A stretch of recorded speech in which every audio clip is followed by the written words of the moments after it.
Hi guys, പുതിയൊരു വീഡിയോയിലേക്ക് എല്ലാവർക്കും സ്വാഗതം. 2025 3 year LLB 5 year LLB admission എടുത്ത കുട്ടികൾക്ക് ഉടനെ തന്നെ അവരുടെ ഫസ്റ്റ് സെമസ്റ്റർ യൂണിവേഴ്സിറ്റി എക്സാം ഉണ്ടാവും. അപ്പോൾ നമ്മുടെ മുന്നിലുള്ള ഒരു ചലഞ്ചാണ് എങ്ങനെ ഒരു LLB യൂണിവേഴ്സിറ്റി എക്സാം എഴുതും. നിങ്ങൾ +2 ഡിഗ്രി കഴിഞ്ഞ് ഒരു കംപ്ലീറ്റ്ലി കോൺട്രാസ്റ്റിംഗ് ബാക്ക്ഗ്രൗണ്ടിൽ നിന്നായിരിക്കും LLB എന്നൊരു കോഴ്സിന്, ഒരു പ്രൊഫഷണൽ കോഴ്സിന് വന്ന് ജോയിൻ ചെയ്തത്.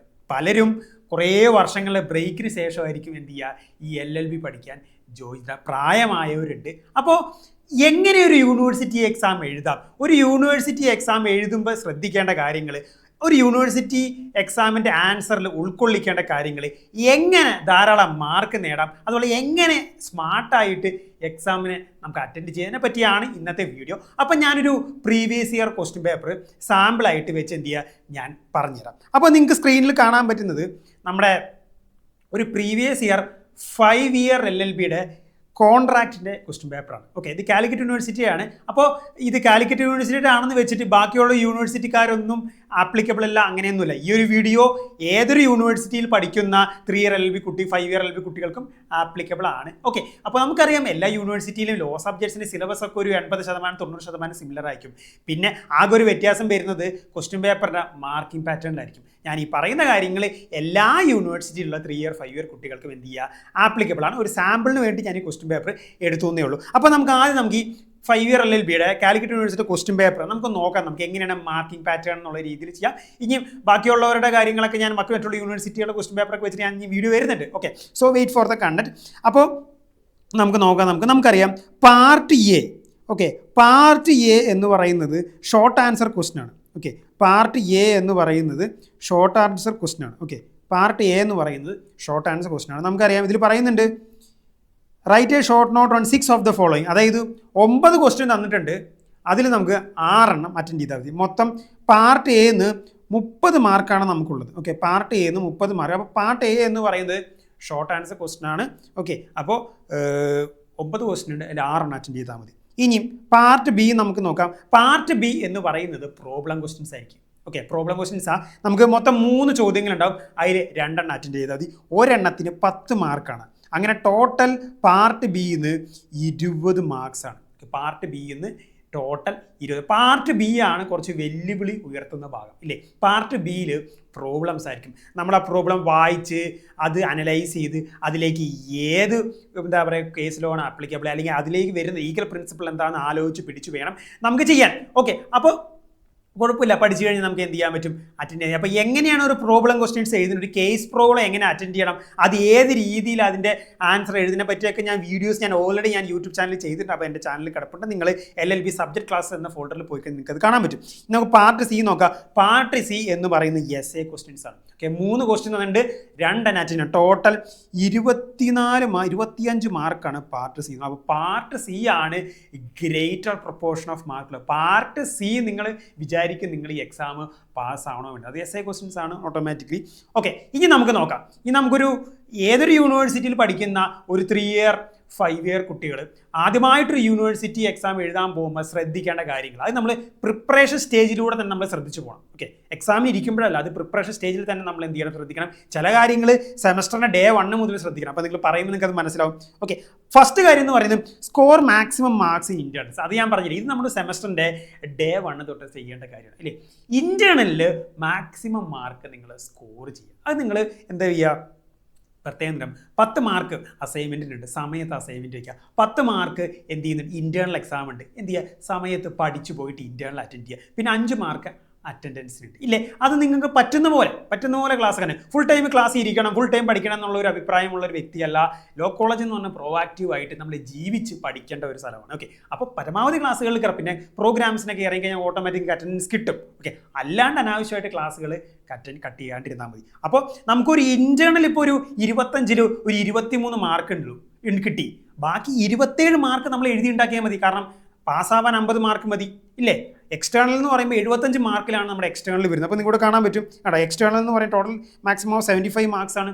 ഓക്കെ, അപ്പോൾ 23 മാർക്ക് ഇൻറ്റേർണൽ ഉണ്ടെങ്കിൽ ബാക്കി 27 ഉണ്ടാക്കിയെടുത്തത്, ഇല്ലേ? പ്രഷർ കുറവാണ്, ഇല്ലേ? ഇനി നിങ്ങൾ ആലോചിക്കുക, 10 മാർക്ക് ഇൻറ്റേർണലുള്ളൂ. നിങ്ങൾ യൂണിവേഴ്സിറ്റി എക്സാം നിങ്ങൾ 40 മാർക്ക് എഴുതി ഉണ്ടാക്കണം. ഓക്കെ, അത് ഇമ്പോസിബിൾ എന്നൊന്നും ഞാൻ പറയുന്നില്ല, ബട്ട് കുറച്ചുകൂടെ എക്സ്ട്രാ എഫേർട്ട് ഉണ്ട് വരുമ്പോൾ എന്ത് ചെയ്താൽ പ്രഷറാണ് നിങ്ങൾക്ക്, ഇല്ലേ? രണ്ടാമത് നിങ്ങൾ ശ്രദ്ധിക്കേണ്ട കാര്യം എന്ന് പറഞ്ഞാൽ thorough study, don't miss first module. ഞാൻ പറഞ്ഞില്ലേ, നമ്മൾ എക്സാമിന് പ്രിപ്പയർ ചെയ്യാൻ പോകുമ്പോൾ കൃത്യമായിട്ട് പഠിച്ചിട്ട് പോകുക. അതിലെ ഫസ്റ്റ് മൊഡ്യൂൾ എന്തായാലും നിങ്ങൾ പഠിച്ചിരിക്കും. കാരണം ഫസ്റ്റ് മൊഡ്യൂളാണ് ഒരു സബ്ജക്റ്റിൻ്റെ ബേസ് എന്ന് പറയുന്നത്. ഓക്കെ, നിങ്ങൾ ആൻസർ എഴുതുമ്പോഴായാലും നിങ്ങൾക്ക് എവിടെയും എഴുതേണ്ടത് ഫസ്റ്റ് മൊഡ്യൂൾ. ഒരു ക്വസ്റ്റ്യൻ എന്ന് പറയുമ്പോൾ ആൻസർ ഫ്രെയിം ചെയ്യേണ്ട ഒരു രീതിയുണ്ട്. അപ്പോൾ അതിനെ പറ്റിയൊക്കെ വീഡിയോ ഞാൻ വരുന്നുണ്ട്. ഓക്കെ, അപ്പോൾ ഫസ്റ്റ് മൊഡ്യൂൾ നിർബന്ധമായി പഠിച്ചു. അപ്പോൾ നിങ്ങൾ എന്ത് ചെയ്യുക, എക്സാമിന് നോട്ടിഫിക്കേഷൻ വന്നു. ഓക്കെ, നോട്ടിഫിക്കേഷൻ വരിക എന്നുള്ള ഒരു കാണുന്നതിന് ഒരു ഏർലിയസ്റ്റ് ഡേറ്റിൽ നിങ്ങളൊരു പ്ലാൻ ചെയ്യുക. ഒരു 1 മന്തോ ഓക്കെ മുന്നേ എന്ത് ചെയ്യുക, കൃത്യമായിട്ട് നിങ്ങൾ എന്ത് ചെയ്യുക, ഇരിക്കുക. നിങ്ങൾ എന്ത് ചെയ്യുക, നിങ്ങളുടെ കലണ്ടർ ബുക്കോ അല്ലെങ്കിൽ സിലബസോ എടുത്തിട്ട് ഓരോ മൊഡ്യൂൾ കൃത്യമായിട്ട് നോക്കുക. എന്നിട്ട് ആ മൊഡ്യൂളിന് വേണ്ട അല്ലെങ്കിൽ ആ സബ്ജക്റ്റ് പഠിക്കേണ്ട അപ്രോപ്രിയേറ്റ് ബുക്സ് നിങ്ങൾ കളക്ട് ചെയ്യാം. ഓക്കെ, ലൈബ്രറിയിൽ നിന്ന് എടുക്കാം, അല്ലെങ്കിൽ നിങ്ങൾക്ക് ബുക്സ് പൈസ കൊടുത്ത് മേടിക്കാം. ഏതാണ് നിങ്ങൾക്ക് കംഫർട്ടബിൾ എന്ന രീതിയിൽ നിങ്ങൾ നോക്കിയിട്ട് ചെയ്യാം. പിന്നെ അതുപോലെ നമ്മൾ കോളേജിൽ നമുക്ക് ലെക്ചർ നോട്ട്സ് നമുക്ക് തരുന്നുണ്ട്. ആ ലെക്ചർ നോട്ട്സ് നമുക്ക് യൂസ് ചെയ്ത് പഠിക്കാൻ നമുക്ക്. പിന്നെ അതുപോലെ തന്നെ ഇപ്പോൾ നിങ്ങൾ ഇഷ്ടംപോലെ യൂട്യൂബ് ചാനൽസ് ഉണ്ട്. അതുപോലെ നമ്മൾ യൂട്യൂബിൽ നമ്മൾ ക്ലാസ് വീഡിയോസും കാര്യങ്ങളൊക്കെ ചെയ്തിട്ടുണ്ട്. ഇനിയും ചെയ്യുക, ഇഷ്ടംപോലെ ക്ലാസ്സുകൾ നമ്മൾ ചെയ്യാൻ പ്ലാൻ ചെയ്യുന്നുണ്ട് നമ്മൾ. ഓക്കെ, പിന്നെ അതുപോലെ തന്നെ ഓൺലൈൻ മെറ്റീരിയൽസ് നിങ്ങൾക്ക് എന്ത് ചെയ്യാൻ പറ്റും, നിങ്ങൾക്ക് എഴുതി നോട്ട് ഉണ്ടാക്കാൻ പറ്റും. അപ്പോൾ ഓൺലൈൻ മെറ്റീരിയൽസ് ഒക്കെ ചിലതൊക്കെ ഞാൻ നമ്മുടെ ചാനലിലെ ഗൂഗിൾ ഡ്രൈവിൽ ഞാൻ അപ്ലോഡ് ചെയ്തിട്ട് ഞാൻ അതിൻ്റെ ലിങ്ക് കാര്യങ്ങൾക്ക് ഡിസ്ക്രിപ്ഷനിൽ കൊടുത്തേക്കാം. അപ്പോൾ നിങ്ങൾക്ക് അത് നോക്കി പഠിക്കാൻ പറ്റില്ലേ. പിന്നെ നിങ്ങൾ ഇപ്പോഴുള്ള ആൾക്കാരൊക്കെ ചാറ്റ് GPT ക്ലോഡും പോലത്തുള്ള ആ AI യൂസ് ചെയ്ത് പഠിക്കുന്നുണ്ട്. അപ്പോൾ ചാറ്റ് GPT നോക്കി നിങ്ങൾ പഠിച്ചോ, എന്താ പറയുക, പഠിക്കേണ്ടെന്നൊന്നും ഞാൻ പറയുന്നില്ല. ബട്ട് ചാറ്റ് GPT മാത്രം പഠിച്ച് നിങ്ങൾ പരീക്ഷയ്ക്ക് പോകേണ്ടിരിക്കുക. ബുക്ക് റെഫർ ചെയ്യുക, ലെക്ചർ നോട്ട്സ് എടുക്കുക, എന്നിട്ട് പല സ്ഥലത്തും നിങ്ങൾ കണ്ടന്റ് എടുക്കുക. ഓക്കെ, ചാറ്റ് GPT മാത്രം പഠിച്ചു പോയിട്ട് നിങ്ങൾ എന്ത് ചെയ്യുക, പരീക്ഷ എഴുതാണ്ടിരിക്കുക. പ്രത്യേകിച്ച് ചാറ്റ് GPT എന്നൊക്കെ പറയുന്നത് ക്ലൗഡ് ബേസ്ഡ് കണ്ടന്റ് ആണ്. അപ്പോൾ എന്ത് ചെയ്യുന്നുണ്ട്, ഈ സെക്ഷൻസ് ഒക്കെ തെറ്റ് വരാൻ നല്ല സാധ്യതയുണ്ട്. അതുപോലെ കേസ് ലോസ് ഇല്ലാത്ത കേസ് ലോസ് ഒക്കെ ഉണ്ടാക്കി പറയും ഈ ചാറ്റ് GPT. അപ്പോൾ കേസ് ലോസ് ഒക്കെ നിങ്ങൾ എടുക്കുകയാണെങ്കിൽ മാക്സിമം ബുക്ക് എന്ത് ചെയ്യുക, റെഫർ ചെയ്ത് എടുക്കുക. ഓക്കെ, ബാക്കി കണ്ടന്റുകളൊക്കെ എന്ത് ചെയ്യുക, പഠിക്കാൻ നിങ്ങൾ ചാറ്റ് GPT യൂസ് ചെയ്തോ. പ്രധാനപ്പെട്ട സെക്ഷൻസ്, കേസ് ലോസ് ഒക്കെ നിങ്ങൾ എന്ത് ചെയ്യുക, ബുക്ക്. അപ്പോൾ ബുക്ക് വെക്കുക. ബുക്കാണ് നമ്മുടെ ബേസ്. ബുക്ക് വെച്ച് നിങ്ങൾ എന്ത് ചെയ്യുക, പഠിക്കുക. പിന്നെ ഏത് ബുക്ക് റെഫർ ചെയ്യുന്നുള്ള കാര്യങ്ങളെ പറ്റി മുൻ വീഡിയോയിൽ ഞാൻ പറഞ്ഞിട്ടുണ്ട്. നമുക്കറിയാം, നമ്മുടെ കയ്യിൽ എല്ലാവരുടെയും കയ്യിൽ അനിൽ കെ നായർ ബുക്കുണ്ട്. ഓക്കെ, അപ്പോൾ അനിൽ കെ നായരിൽ മാത്രം നിങ്ങളുടെ പഠനം ഒതുങ്ങി പോവാതിരിക്കുക. ഓക്കെ, നിങ്ങൾ മറ്റുള്ള നല്ല നല്ല ബുക്സ് കാര്യങ്ങളൊക്കെ റെഫർ ചെയ്ത് പഠിക്കുക. രേഖാ സൂര്യറാവുവിൻ്റെ ബുക്സ് ഉണ്ട്. അതുപോലെ അലഹബാദ് ലോ ഏജൻസിയുടെ ബുക്കുകളൊക്കെ ഉണ്ട്. ഓക്കെ, അതുപോലത്തുള്ള ഇന്ത്യൻ ഓതേഴ്സിൻ്റെ ബുക്കൊക്കെ എന്ത് ചെയ്യുക, നിങ്ങൾ റെഫർ ചെയ്ത് നിങ്ങൾ എന്ത് ചെയ്യുക, ഒരു ബുക്കിൽ മാത്രം ഒതുങ്ങി പോകാൻ നിങ്ങൾ എന്ത് ചെയ്യുക, പല ബുക്കിൽ നിങ്ങൾ കണ്ടന്റ് എടുത്ത് അറിയാം. അത് നമ്മളിങ്ങനെ റിസർച്ച് ചെയ്യുമ്പോഴും നമ്മൾ കണ്ടെത്തി പഠിക്കുമ്പോഴും നമ്മുടെ സ്കിൽസാണ് ഇമ്പ്രൂവ് ആവുക. ഒരു ബുക്ക് മാത്രം പഠിച്ചു, അത് മാത്രം നമ്മൾ എടുത്തെഴുതും, നമ്മുടെ സ്കിൽസ് അവിടെ ഇമ്പ്രൂവ് ചെയ്യുന്നില്ല. ഓക്കെ, അപ്പം നമ്മൾ വർക്ക് ചെയ്ത് നമ്മൾ എഫേർട്ട് ഇട്ട് നമ്മൾ എന്ത് ചെയ്യുക, പരീക്ഷ എഴുതാൻ പോകും. ഇപ്പോൾ അനിൽ കെ നായർ ബുക്കിൻ്റെ ഗുണം എന്താ വെച്ച് കഴിഞ്ഞാൽ നമുക്ക് കാര്യങ്ങൾ പെട്ടെന്ന് മനസ്സിലാക്കിയെടുക്കും. അതുകൊണ്ട് ക്യാപ്സ്യൂൾ പോലെ കൊടുത്തുകൊണ്ട് പെട്ടെന്ന് കാര്യങ്ങൾ എന്ത് ചെയ്യുക, പഠിച്ചെടുക്കാൻ പറ്റും. ഇല്ലേ, പെട്ടെന്ന് കാര്യങ്ങൾ ഗ്രാസ്പ് ചെയ്തെടുക്കാൻ പറ്റും. എന്നിട്ട് അത് വെച്ച് നിങ്ങൾ മറ്റുള്ള ബുക്കുകളും റെഫർ ചെയ്ത് പഠിക്കുക. ഓക്കെ, അനിൽ കെ നായരിലെ കണ്ടന്റ് കൊണ്ട് മാത്രം നിങ്ങൾ എന്ത് ചെയ്യുക, പരീക്ഷ എഴുതാൻ പോകാൻ ശ്രമിക്കുക. നിങ്ങളുടെ സ്കിൽസ് ഇമ്പ്രൂവ് ചെയ്യാൻ ശ്രമിക്കുക. ഓക്കെ, അപ്പോൾ അത് ചെയ്തു. ഇനി അടുത്തത് plan the answer content according to the mark of the question. ഒരു ക്വസ്റ്റ്യൻ നമ്മൾ ആൻസർ ചെയ്യുമ്പോൾ അതിന് എത്ര മാർക്കാണെന്നുള്ളത് മനസ്സിൽ വെച്ചിട്ട് വേണം നമ്മൾ എന്ത് ചെയ്യാൻ, ആൻസർ ചെയ്യാൻ. ഇപ്പോൾ എസ്എ ക്വസ്റ്റ്യൻ ഒക്കെ ആണെങ്കിൽ 12.5 മാർക്കിൻ്റെ എസ്എ ക്വസ്റ്റ്യൻ ആണെങ്കിൽ ഒരു 4 പുറം 4.5 പുറം. ഓക്കെ, 4 പുറം 4.5 പുറമൊക്കെ 3.5 4.5 പുറമൊക്കെ നമ്മൾ എഴുതേണ്ടി വരും. ഓക്കെ, ഇപ്പോൾ ഒരു 5 മാർക്സിൻ്റെ ക്വസ്റ്റ്യൻ ആണെങ്കിൽ നമ്മളൊരു 1.5-2 പേജൊക്കെ നമ്മൾ എഴുതുന്നത്. പ്രോബ്ലം ക്വസ്റ്റ്യൻസും അതിനനുസരിച്ച് ഒരു കണ്ടന്റ് നമുക്കൊരു 10 മാർക്ക് ആകുമ്പോൾ ഒരു 2-3 പേജസ് നമുക്ക് എന്തായാലും എഴുതുന്നുണ്ട്. അപ്പോൾ നിങ്ങൾ മാർക്ക് അനുസരിച്ച് നമ്മൾ എന്ത് ചെയ്യുക, പ്ലാൻ ചെയ്യുക. യെസ്, ക്വാണ്ടിറ്റി ഒരു കാര്യമാണ്, എന്നാൽ ക്വാളിറ്റി മാറ്റർ ചെയ്യുക. ഇപ്പം 4 പേജ് നിങ്ങൾ എഴുതിയ അതിൽ ഒരു കാര്യമില്ല, ഒന്നും എഴുതാണ്ടിരുന്നാൽ നിങ്ങൾ എന്ത് ചെയ്യുക, മാർക്ക് കിട്ടില്ല. ക്വാളിറ്റിയുടെ ഒപ്പം തന്നെ ക്വാണ്ടിറ്റിയും വേണം. അതായത് ഒരേ അളവിൽ പോകണം. ഓക്കെ, അപ്പോൾ അതൊരു എക്സാമ്പിൾ സഹിതം ഞാൻ പറഞ്ഞുതരാം എങ്ങനെയാണ് നിങ്ങൾ കണ്ടന്റ് പ്ലാൻ ചെയ്യേണ്ടത്, ഒരു ആൻസർ കണ്ടന്റ് എങ്ങനെ പ്ലാൻ ചെയ്യണമെന്നുള്ളത്. അപ്പം നിങ്ങൾക്ക് ഇതിലെ 5ാമത്തെ ചോദ്യം നിങ്ങൾക്ക് കാണാൻ പറ്റും. നിങ്ങൾക്ക് 5ാമത്തെ ചോദ്യം explain quantum merit. Okay, explain quantum merit. അപ്പോൾ ഈ ക്വസ്റ്റിൻ്റെ ആൻസർ ചെയ്യുന്നതിന് മുന്നേ ഇതിന് എത്ര മാർക്കാണ് ക്യാരി ചെയ്യുന്നത് നിങ്ങൾ നോക്കണം. അപ്പോൾ ഈ ക്വസ്റ്റിന് 6 മാർക്കാണ്, 5 മാർക്കാണ് ചോദ്യത്തിനുള്ളത്. അപ്പോൾ 5 മാർക്കിന് ക്വാണ്ടം മെറിറ്റ് എഴുതണം. അപ്പോൾ ക്വാണ്ടം മെറിറ്റ് എന്ന് പറയുന്നത് ഒരു ലീഗൽ ടേമാണ്. ഓക്കെ, അത് എക്സ്പ്ലെയിൻ ചെയ്യുമ്പോൾ 2-3 ലൈനേ നമ്മുടെ കയ്യിലുള്ളൂ. അപ്പോൾ നിങ്ങൾ എന്ത് ചെയ്യണം, ഈ ക്വാണ്ടം മെറിറ്റ് ഏത് ടോപ്പിക്ക് ചെയ്താണ് വരുന്നത്, ക്വാസി കോൺട്രാക്ട് ഭാഗത്ത് നിന്ന് വരുന്നത്. സെക്ഷൻ 70 ബേസ് ചെയ്തിട്ടാണ് വരുന്നത്. ഓക്കെ, അപ്പോൾ ക്വാസി കോൺട്രാക്ട് എന്താണെന്ന് എഴുതാം. ഇല്ലേ, ക്വാസി കോൺട്രാക്റ്റിനെ പറ്റി എക്സ്പ്ലെയിൻ ചെയ്യാം. അതുപോലെ തന്നെ ക്വാസി കോൺട്രാക്ട് ഭാഗത്ത് വരുന്ന മറ്റു സെക്ഷനുകൾ എക്സ്പ്ലെയിൻ ചെയ്യാം. അതുപോലെ തന്നെ ഈ ക്വാണ്ടം മെറിറ്റ് വരുന്ന സെക്ഷൻ 70 നിങ്ങൾക്ക് എക്സ്പ്ലെയിൻ ചെയ്യാം. അപ്പോൾ ഏകദേശം എഴുതുമ്പോൾ 1.5 പേജ് ആയില്ലേ. ഇങ്ങനെ വേണം നിങ്ങൾ ആൻസർ പ്ലാൻ ചെയ്യാൻ, ഇങ്ങനെ വേണം നിങ്ങൾ കണ്ടന്റ് പ്ലാൻ ചെയ്യാൻ. ഓക്കെ, അപ്പോൾ നിങ്ങളുടെ കയ്യിൽ ആ ക്വസ്റ്റിന് എത്ര കണ്ടന്റ് ഉണ്ട്, അതിൻ്റെ മാർക്ക് എത്രയാണ്. അപ്പോൾ അത് ഇനിയിപ്പോൾ ആ ക്വസ്റ്റിൻ്റെ മാർക്കിനനുസരിച്ചുള്ള കണ്ടന്റ് നിങ്ങളുടെ ഇല്ലെങ്കിൽ അത് കോമ്പൻസേറ്റ് ചെയ്യണം, മറ്റുള്ള കണ്ടന്റ് ആഡ് ചെയ്യണം. ഇപ്പോൾ ക്വാണ്ടം മെറിറ്റ് എന്ന് പറയുന്നത് ക്വാസി കോൺട്രാക്ട് ഭാഗത്ത്. അപ്പോൾ ക്വാസി കോൺട്രാക്റ്റിനെ പറ്റി എഴുതാം. ക്വാസി കോൺട്രാക്റ്റിനെ പറ്റി എഴുതി അവസാനം എന്ത് ചെയ്യുക, ക്വാണ്ടം മെറിറ്റ് പറഞ്ഞ് അവസാനിപ്പിക്കുക. അങ്ങനെ വേണം നിങ്ങൾ എന്ത് ചെയ്യണം, എപ്പോഴും മാർക്കിനനുസരിച്ച് വേണം നിങ്ങൾ കണ്ടന്റ് പ്ലാൻ ചെയ്യാൻ. ഒരു 12.5 മാർക്കിൻ്റെ ക്വസ്റ്റിന് ചിലപ്പോൾ നിങ്ങൾക്ക് എന്ത് ചെയ്യാൻ പറ്റില്ല, അര പേജ് എഴുതിയാൽ നടക്കുമോ, പറ്റില്ല. ഒരു പേജ് എഴുതിയോ, പറ്റില്ല. 12.5 മാർക്കാകുമ്പോൾ അത്രയധികം കണ്ടന്റ് വേണം. ഓക്കെ, 6 മാർക്ക് ക്വസ്റ്റിന് നിങ്ങൾക്ക് 4 പേജ് എഴുതേണ്ട ആവശ്യമുണ്ടോ, ഇല്ല. 6 മാർക്ക് ക്വസ്റ്റിന് ഇപ്പോൾ എത്ര, 5 മാർക്ക് ക്വസ്റ്റിനൊക്കെ ഒരു 1.5 പേജ് 1.5 പുറമൊക്കെ എഴുതിയാൽ മതി. ഓക്കെ, അപ്പോൾ ആൻസർ എപ്പോഴും ക്വസ്റ്റിന് മുമ്പ് അതിന് എത്ര മാർക്ക് ക്യാരി ചെയ്യും അതിനനുസരിച്ച് വേണം നിങ്ങൾ ആൻസർ പ്ലാൻ ചെയ്യുക. കാരണം പ്രത്യേകിച്ച് +2 കഴിഞ്ഞ് വരുന്ന കുട്ടികൾക്കായിരിക്കും ഇതൊരു ബുദ്ധിമുട്ട്. ഓക്കെ, അപ്പോൾ അതിന് ശേഷം അപ്പോൾ നിങ്ങൾ എന്ത് ചെയ്യണം, നിങ്ങൾ എഴുതി പരിചയമില്ലാത്തവരെ നിങ്ങൾ എന്ത് ചെയ്യണം, നിങ്ങൾ എക്സാം പ്രിപ്പയർ ചെയ്യുന്ന സമയം നിങ്ങൾ എന്ത് ചെയ്യുക, നോട്ട്സ് പ്രിപ്പയർ ചെയ്യുക. എഴുതി ശീലിക്കുക.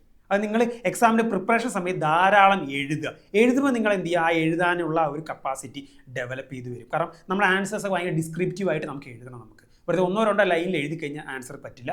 നമ്മൾ ഡിസ്ക്രിപ്റ്റീവ് അപ്പോൾ എഴുതി നോട്ട്സ് ഉണ്ടാക്കി എഴുതി ശീലിക്കുക. അല്ലെ ക്ലാസ് നിൽക്കുമ്പോൾ ലെക്ചർ നോട്ട് എഴുതുക. അപ്പോൾ ആ നമുക്ക് ആ എഴുത്തിനോട് നമുക്കൊരു താല്പര്യം വരും. ഓക്കെ, അപ്പോൾ അത് പറഞ്ഞു. ഇനി അടുത്തത് analyse previous year question papers. Previous year question papers ഒന്ന് നോക്കുക. ഒരു എക്സാം പ്രിപ്പയർ, കോൺട്രാക്ട് എക്സാമിന് പ്രിപ്പയർ ചെയ്യുന്നു, കഴിഞ്ഞൊരു 3 വർഷത്തെ ക്വസ്റ്റ്യൻ പേപ്പർ നോക്കുക. അപ്പം നിങ്ങൾക്ക് മനസ്സിലാവും ഒരു കോൺട്രാക്ട് എക്സാമിൻ്റെ ക്വസ്റ്റ്യൻ പേപ്പറിൽ നോക്കിയാൽ നിങ്ങൾക്ക് മനസ്സിലാവും എവിടെ നിന്നാണ് കൂടുതൽ ചോദ്യങ്ങൾ വരും. ഓക്കെ, എവിടെ നിന്നാണ് കൂടുതൽ ചോദ്യങ്ങൾ വരിക, എന്നിട്ട് ആ ഭാഗങ്ങൾ ഏരിയാസ് നിങ്ങൾ എന്ത് ചെയ്യുക, കൂടുതൽ ഫോക്കസ് കൊടുക്കുക. ഓക്കെ, പിന്നെ ടൈം മാനേജ്മെൻറ്റിന് കീ ആയിട്ടുള്ള കാര്യം 3 മണിക്കൂറാണ് നമ്മുടെ എക്സാമിനുള്ളത്.